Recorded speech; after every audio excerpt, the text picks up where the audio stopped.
Welcome to The Riddles of the Sphinx. A sphinx was originally meant to be a personification of the king. The human head, wearing pharaonic regalia, was fused with the body of a lion, thus sharing the qualities the powerful animal possessed, namely its power, the swiftness of its attack, and its majestic authority. By these very virtues, it was also considered a symbol of protection. Unsurprisingly, statues of sphinxes could be found along the dromas, protectors of the path taken by the gods to reach the temples.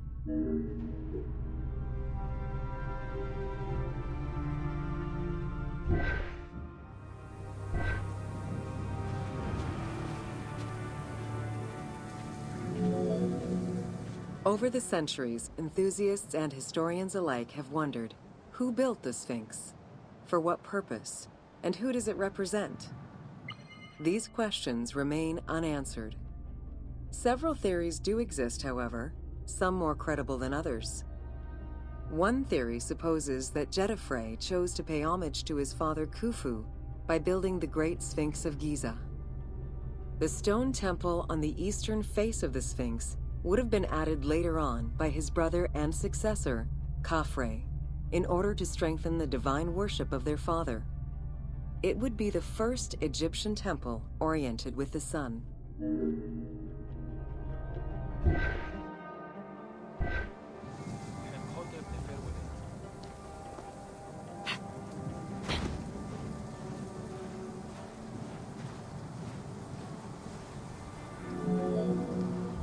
Another theory suggests that the Sphinx was built by Khafre and was meant to represent him.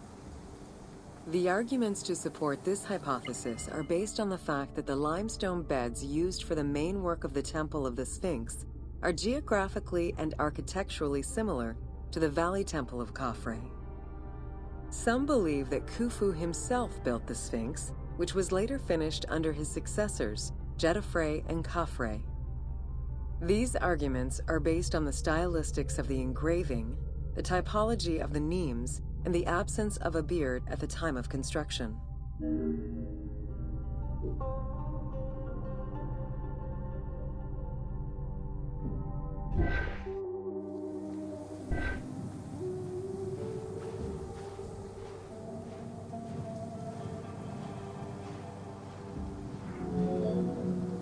While ancient Egypt as a whole leaves a rather monochrome vision of its monuments and statuary, it is vital to understand that in ancient times, absolutely everything was painted.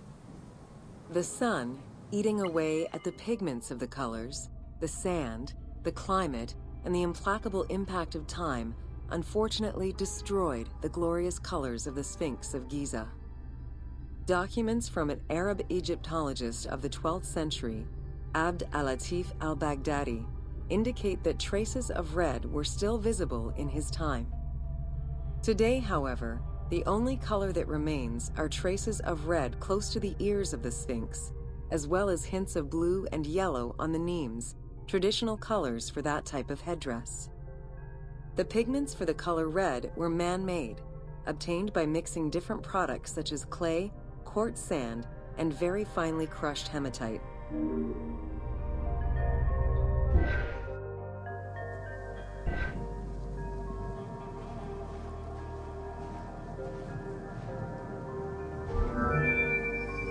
Red had a strong symbolism in ancient Egypt.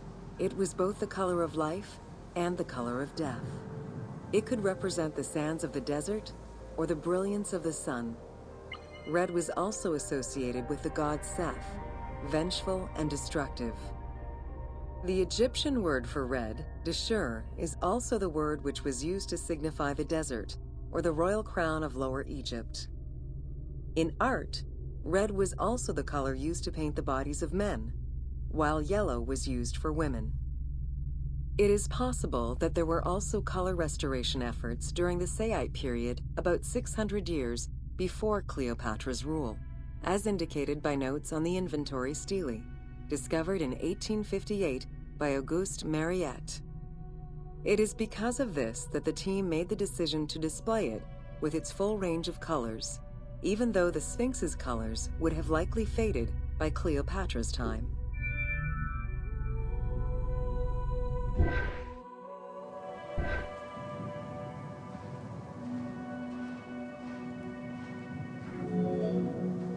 Dating from the 4th dynasty, approximately 2600 to 2500 BCE, the Great Sphinx of Giza is the oldest and largest sphinx that we know of.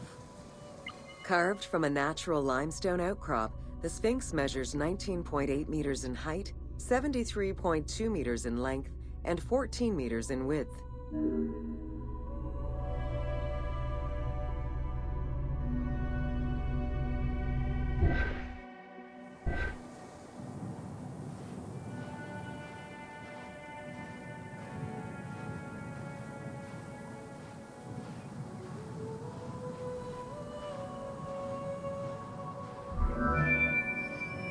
In order to bring polish to the imposing monument, several blocks of limestone were added after the initial construction phase. Since then, there have been numerous attempts at preservation. The polish present in the game integrates some aspects of modern restoration attempts. The team made this choice to present a more iconic version of the Sphinx of Giza to the player. Today, the Sphinx is called the Terrifying One. This appellation is translated from its Arabic name, Abu al-Hal, which in turn was derived from Baluba in Coptic.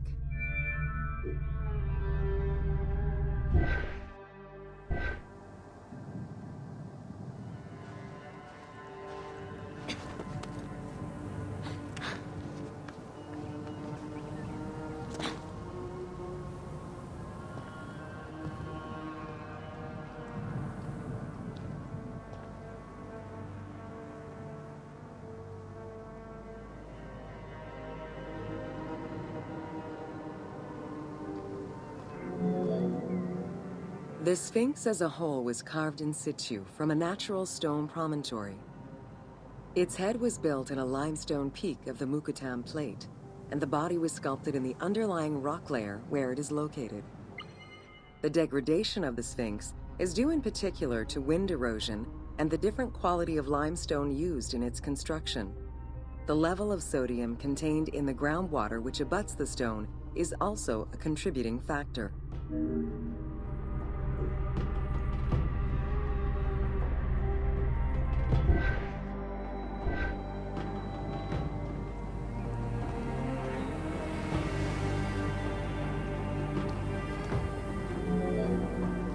The natural bedrock is seen through the oblique natural strata of the Sphinx's body that are similar to the surrounding limestone.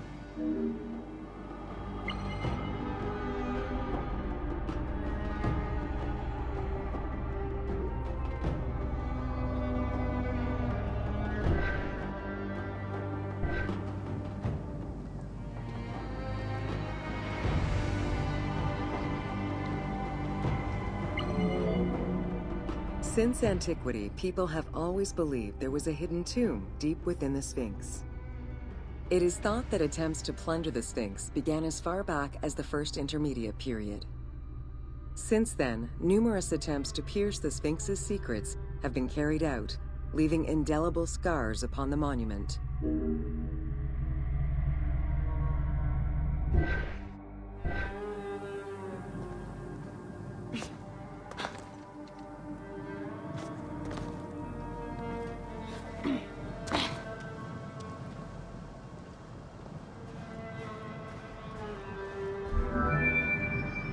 "12 meters long and cut during pharaonic times, another entrance in the back of the Sphinx aroused curiosity.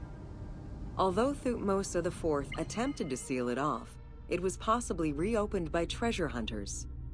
It was rediscovered by Howard Vyse and mapped more recently by Mark Lehner.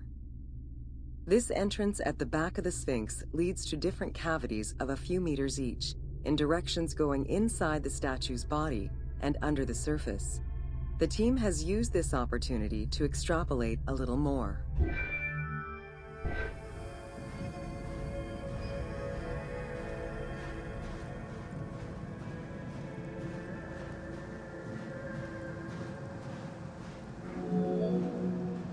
While there have been no major discoveries pertaining to the Sphinx of Giza in recent years, theories and hypotheses continue to emerge. Without validation provided by archaeological sources, however, they remain unsubstantiated.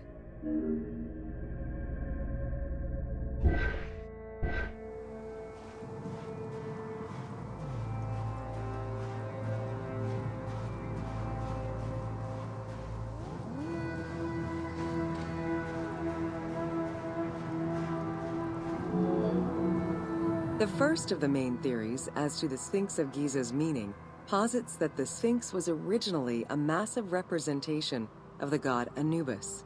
Its principal arguments are that the head of the Sphinx is disproportionate compared to the size of its body. The second theory believes that the representation of two sphinxes on the stela of Thutmose IV would indicate that another stone sphinx had existed on the site itself, possibly even in paired symmetry on the other side of the Nile. However, neither of these theories can be verified in any way.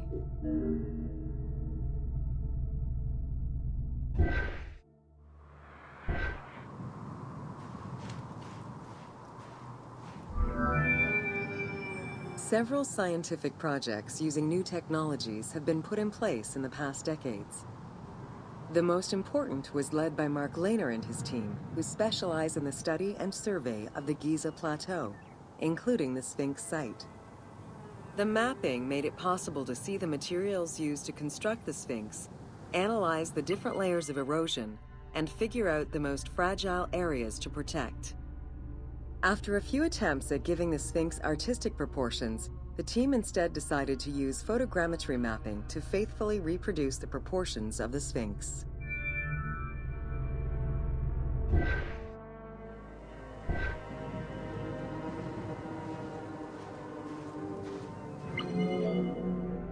What the Sphinx of Giza represented during its construction and how the Sphinx was perceived by the Egyptians of the New Kingdom are two very different matters.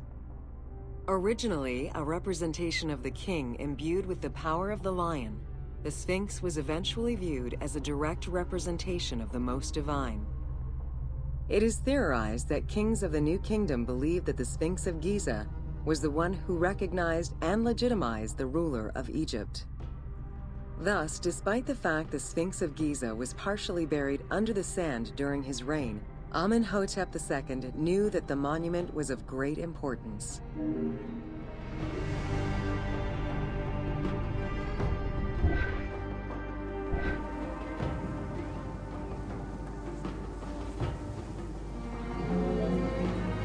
Amenhotep II built a second temple dedicated for the Sphinx as Horemakhet to pay homage to Khufu and Khafre, his predecessors.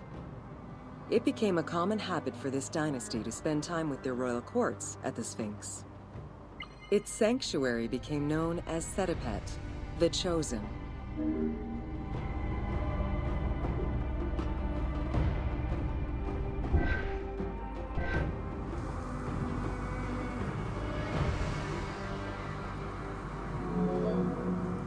Egyptologist Mark Lehner believed that Amenhotep II built a statue of himself anchored between the paws of the Sphinx, likely to legitimize his reign, alongside a stela found by Salim Hassan. Many other pharaohs of this dynasty, such as Tutankhamun and Ramses II, also left marks of their passage in a similar fashion, sometimes even stripping the stones of nearby temples and pyramids to do so. Amenhotep II's son and successor, Thutmose IV, was a frequent offender.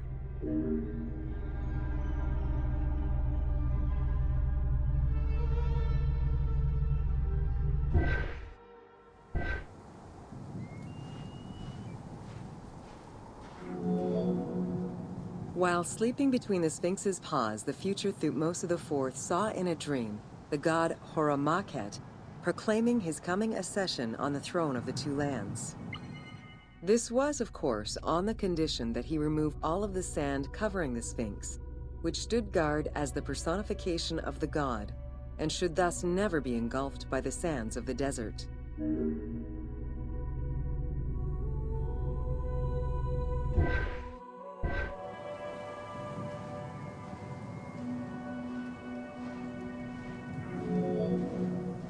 The 15-ton dream stela built by Thutmose IV to commemorate his dream was discovered by an Italian Egyptologist, Giovanni Battista Caviglia, in 1818, when he undertook the task of freeing the Sphinx from the sand, which had yet again covered it. Caviglia was looking for an entrance into the structure of the Sphinx, but instead he discovered an open-air chapel and stelas between the paws. Ashes from a ceremony were still present. Protected by sand, they quite possibly were from the last ceremonies in Roman times.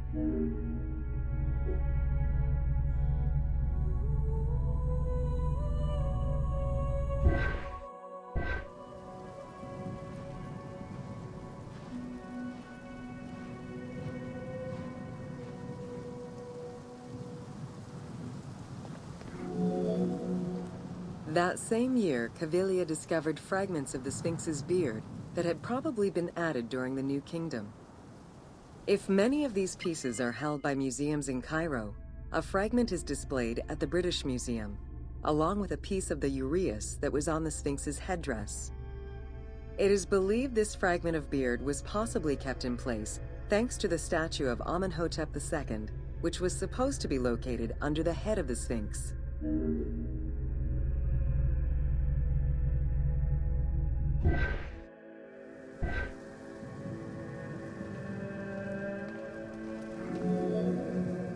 A popular cultural legend purports that the nose of the Sphinx of Giza was lost during the time of Napoleon Bonaparte to the cannon fire of French soldiers in training. However, engravings from before the time of that campaign already depicted the Sphinx without a nose, indicating that it had been removed before the French campaign.